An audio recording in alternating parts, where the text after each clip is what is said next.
Moi, c'est Petit Biscuit, producteur de musique électronique. Je fais ça depuis 12-13 ans. Mais j'ai lancé Petit Biscuit quand j'en avais 15.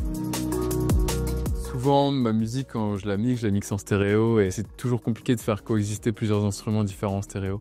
Moi, j'avais déjà fait quelques mix Atmos. Je voulais réitérer l'expérience. J'avais trouvé l'idée plutôt cool parce que le mix Atmos, ça fait partie intégrante de la créativité, je trouve. Moi, j'aime bien me faire mon mix moi-même. Tout le côté spatialisation, c'est du processus créatif. Parce que ça procure des émotions aussi différentes selon les choix qu'on fait. L'Atmos, ça me laisse cette possibilité de faire coexister plus d'instruments ensemble, de moins se prendre la tête sur des questions de fréquence. Tout sonne un peu plus naturel. On ferme les yeux, on essaye d'identifier un peu où se trouve l'instrument dans la pièce et on peut y arriver beaucoup plus facilement qu'avec un son stéréo.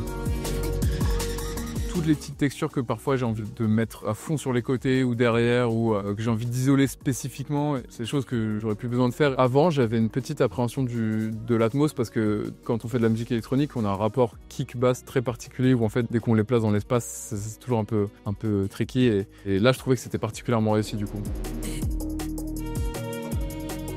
Moi qui fais de la musique qui a des teintes très cinématiques, quand je fais de la musique, je me projette directement dans ma tête, dans des paysages, dans des expériences. Ça me plonge un peu plus intensément dans mes souvenirs et dans mes images mentales.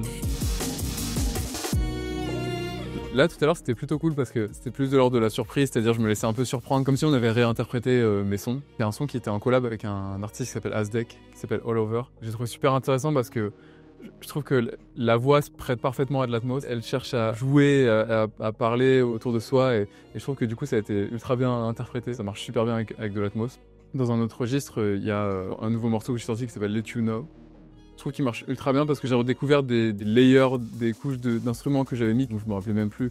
Parfois on fait des projets et on assemble et on se rappelle plus trop parce que l'ensemble sonne plutôt bien. J'ai redécouvert une harmonie dans ce morceau dont je me souvenais plus spécialement.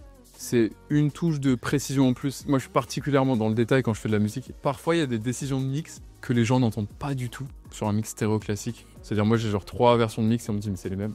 Je leur dis, non, il y a ça.